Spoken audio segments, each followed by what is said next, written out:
Hello and welcome back to the channel. So glad that you are with me today. I'm so happy to be with you. I hope you're having a great day. Speaking of great days, I say a little prayer every morning with the girls, and I always thank God for this beautiful day. And it always hits different when it is raining outside and cloudy and dreary, right? Because it's easy to say thank you for this beautiful day when it is sunny and 70 and gorgeous. But, I was out there Instacart shopping this morning, made like 60 bucks, a little over. I'm at 210 for the week already. Easily should get another 150 in, I hope. But the rain was coming down today, and my face was down, and I'm walking through puddles, and I go, you know what? These are the steps of freedom. Enjoy this. You're doing what you love. You're not cooped up in a place that you don't like. I tried to lift my head up and, not crouch down in the rain, but it was like hard rain today. It was kind of whacking me in the face, so I did the best I could. I would get dry in the car while I was going to drop off the orders, and I just kind of rinsed and repeated a few times and got home, and $210 so far, Monday through Wednesday. So not bad. And speaking of not bad, I spoke to this other guy who was an Instacart shopper. I spoke to him for the first time. I'd seen him around for a while now. And I knew he was multi-apping. I just kind of said, hey, what's up? How's it going today? You staying dry? And yeah. He goes, it's pretty busy today, pretty steady. And I said, yep. And I go, you do this full time? I just had a feeling. He goes, yeah. And he goes, I made $81,000 last year doing this. And I go, oh my goodness. I go, that's great. And I was like, it's better than, having a boss over your neck or being, over your head and being someplace that you don't want to be. How many people go to work? How many people hate their jobs? And, 40 hours a week. And I'll be doing that too. When the restaurant, when there comes a time, and if there ever comes a time when I need to step back, I have that safety net of multi-apping and gig work, and that's something that I enjoy doing. So just for you guys who are out there, it is possible. I know someone in a small city like this that's made $81,000 multi-apping with Instacart, Spark, and DoorDash, he said. So something to ponder there. Got lots I want to tell you about today. I pranked my daughters with my wife Monday. They asked for it, so I'll tell you that story. I got a couple books from the thrift store that are worth quite a bit of money. I want to show you that. I got a text from a friend talking about Dave Ramsey's baby steps and what step I was on. And I want to talk a little bit about a poem that I found in this 1959 yearbook from Manoa High School. It's in New York State. It's not from my hometown, but there was a class poem that I really felt deals with this channel of freedom, which I thought maybe I was meant to find this, so I want to share it with you. And then I want to go through a Vampire Weekend song called Run. And I think it was inspired a bit by Born to Run by Bruce Springsteen, and how running is a good thing, and perhaps how we can run away from the traps that society can snag us in and not let us be free. So I'm excited to share all that stuff with you. I'll first get into last night. We waited on 45 people for this family style hockey Mighty Mites banquet, and family style is a little different, so I was a little nervous. I had to get these banquet plates and polish 45 of them and get the tongs and get the silverware.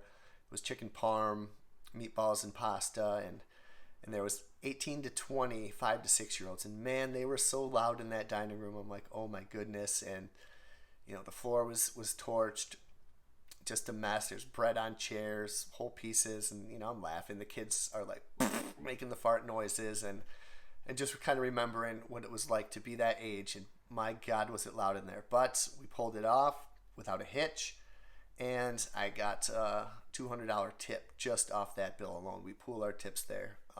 But that was pretty nice, especially for a slow night. It was nice to have that little banquet, which is kind of rare. What else do I want to talk about? I want to talk about the kids' prank. So, they're kind of asking for it. You're going to prank us today. You should do something. And it's about 8:30, 9 o'clock, and the kids come down, they read, and then they come down and give us a hug, and then they go to bed. And we're like, we should get them. What should we do? Should we say like school's canceled the next day or something? And so we decided to tell them that our water park trip over spring break was canceled. And the reason why it was canceled was because too many kids had peed in the pool, and that instead we could just stay home and spring clean. I would do the garage and they could clean their rooms. And one of them has like an irrational thought of me telling them to clean so much. I think one of them got a little sick overnight, and mom was like, Dad will be with you tomorrow when you're not at school. And one of the girls goes, I hope he doesn't make me clean. And so we were laughing about that. And, I tell them to straighten their rooms and stuff, but it's not like I'm running a tight cleaning ship here. So I just thought it would be funny to tell them, instead of going on water parks because of kids peeing in the pool, they could stay home and clean. And my wife's like shaking, crying. She can't even get it out. But at first we got them for a couple seconds, and then they supposedly knew the whole time, but they were cracking up laughing. So it was all in good fun. And I'm glad we got to prank them. And then the other day, next story, I was sitting down, and the last time I went out, I was talking to my friend about financial independence and freedom and Dave Ramsey's baby steps and how we were completely debt free. And just out of the blue, I don't talk to him every day. He goes, are you on baby step 7? And I go, yeah. And the baby steps are, number 1, have a $1,000 emergency fund. Number 2, pay off all debt besides your house. Done. Number 3, have a 3 to 6 month expenses covered with a fully funded emergency fund. We have that. Number 4, to save 15% of your income for retirement. And in March 2024, we saved 42%. And we're kind of going back and forth. He's like, wow. Number 5, save for your children's college fund. Done. Number 6, pay off your house early. Done. And number 7, build wealth and give. And that is what we're doing right now. It's hard to believe that we've somewhat completed the baby steps. Now, no, we can't afford the whole college bill at once, Who knows where society will be in 15 years. Their job might not even be invented yet, which is kind of crazy. So, but, we're saving, and hopefully we can help out a little bit when college comes. But right now we're building wealth, and we are giving. When there's needs arise for other people, we give. And it feels good to give, of course. And what you give, you tend to get. And like Paul McCartney said, the love you make is equal to the love you take. I think that's how it goes. So yeah, it felt pretty good to inspire him. He said he was on step 6, paying off his home early. And I was like, everyone's on their own path. Everyone has their own unique goals. Like, I know he's a bit more into real estate, and he has at least another property. And my wife has no interest in that, and neither do I really. But but I just said it really makes life a lot less stressful to be doing that. And he was just like, good for you, and it was good for me. And I was thinking yesterday, I was out setting up, and my boss was on the phone talking to his financial advisor. I'm thinking, and I remember there was a time as a waiter where I didn't think waiters could save money, or waiters could be financially free or debt free or invest. That was only for, richer people, blah, blah, blah. And he's on his phone and talking about taxes and maxing out IRAs and all that stuff. And I just wanted to be like, yeah, we're doing that too. And I wanted to tell him, yeah, we had to pay a little bit in taxes this year because I sold that $35,000 sports card, but I didn't say any of that stuff. There's no need, just keep it to myself. And just be proud that I'm in the position that I'm in. And one thing that's helped me get into that position is reselling stuff and going to thrift stores. And as you guys know, that is a huge part. That's a hobby for me. It's fun. It keeps me busy. The thrift stores have been kind of dull for me lately. I've had a couple of estate sale hits. But one thing I look for in thrift stores is big ass books, and typically it's going to be on the bottom shelves, because the bigger ones, it's not going to be the thin paperbacks up front. And if something catches my eye, I will look it up. There's other people who have scanners on their phone, and they can scan every single barcode of every single book in the thrift store and then box them up and send them to Amazon. And I've never been great at that. I also have a little bit of shame where I would feel uncomfortable doing that. I'm not anonymous in the thrift store. I've made friends with some of the employees just going in there all the time. They know I like records, and I don't want to be over the top like I'm a big reseller, this and that, you know. But they must think I'm a little wacky coming up with this book and this 1959 yearbook. But I picked this one out. It is very old. It is called A Treasury of Great Italian Textiles. Let's see if there's any pictures. There's just one right here. Books like this, people are into this sort of thing. And this doesn't have the dust jacket, but I looked one up. One that did have the dust jacket sold for $200. I paid $1.60 for these two books that I'm about to show you. That and this yearbook. And this yearbook, I'll try to get $15 to $20. Whatever. It adds up. But I've seen others on sale that have sold for like $70 to $150. So I got lots of room to make, having spent 80 cents on that book. So, maybe I'll sell it for $70. Who knows? Maybe I'll sell this for 20 and get close to 100 if I can. That's not a bad turnaround on $1.60. And again, I would encourage you to go to the thrift store. Go to the thrift stores and just look and see what sticks out to you and try to make a profit.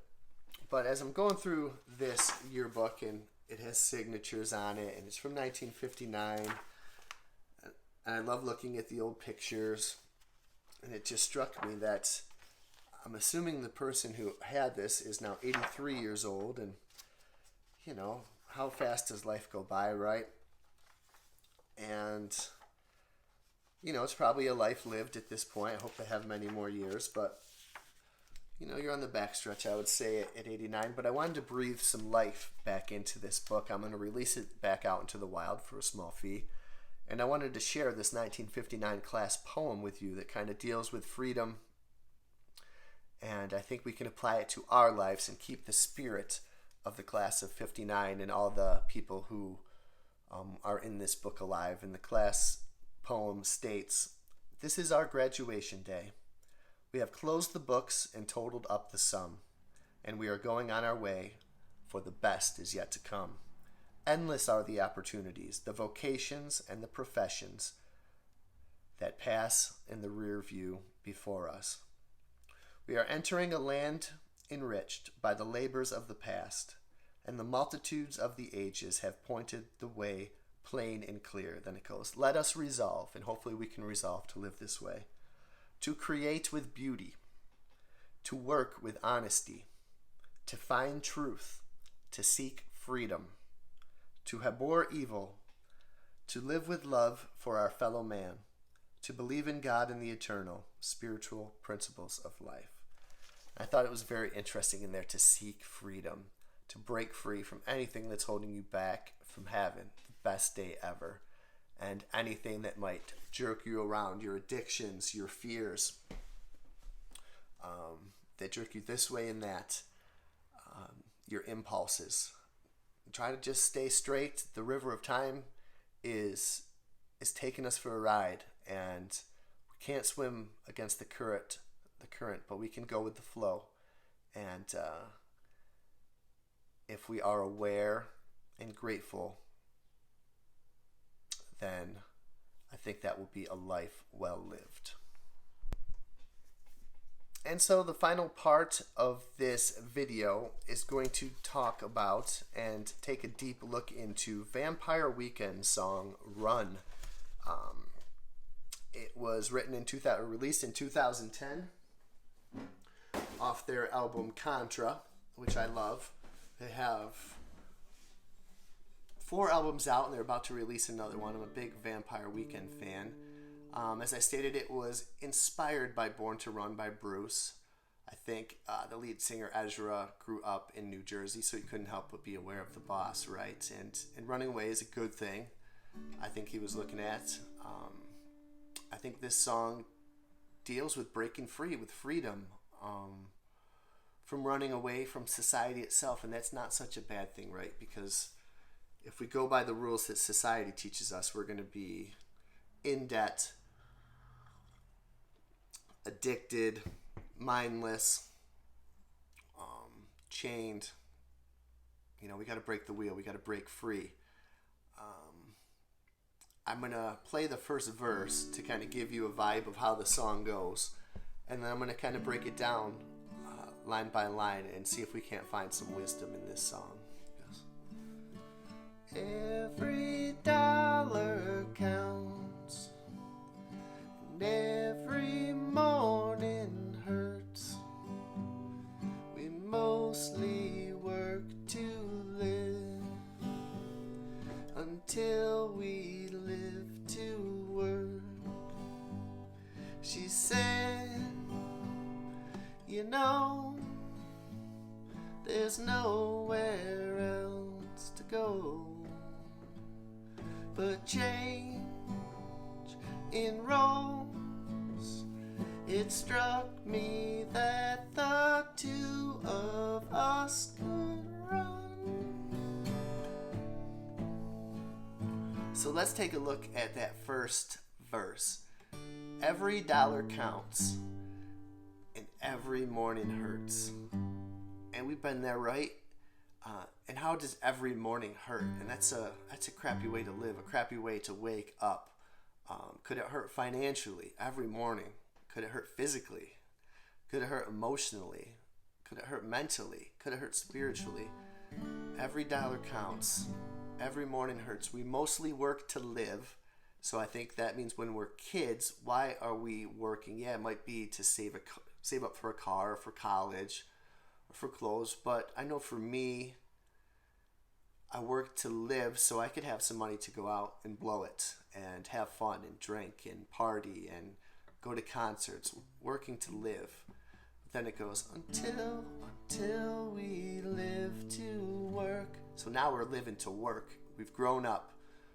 We're taught to pursue a career, to make a steady income, to get ourselves in debt with cars and college and houses and expensive marriages. And not to say that marriage is bad, but what I mean is, like, you're going to spend $30,000, $50,000 on it. We found a way to get married cheaply is what I'm getting at. We mostly work to live until we live to work. So for our debt, for our stuff, to buy things, because we're living to work Monday through Friday. So then Friday night and Saturday, we got to buy all the dumb shit to make us happy, right? And then get back on the hamster wheel, get back into the rat race Monday morning, where every dollar counts again, right? And every morning hurts because it sucks. She said, there's nowhere else to go but change in roles. So change in roles. The roles that we live, we can change the roles that we're in right now of just being mindless, working for debt. And also, I think of change in roles, like the quarter rolls, the dime rolls, the nickel rolls. I remember when I worked at PNC and I was 16, 17, 18, and I was taking my change, and I was a broke son of a gun at that point, but who is it? And taking my change in there to get some money to go out, and one of the workers there, older guy, was like, boy, if you're cashing in your coins, you must really be broke. And that never left me. I remember the guy who said that. It struck me that the two of us could run. So let's get the F out of here. Let's go. Me and you, me and my wife, you and your partner, you and your friends, let's run. So then the next verse.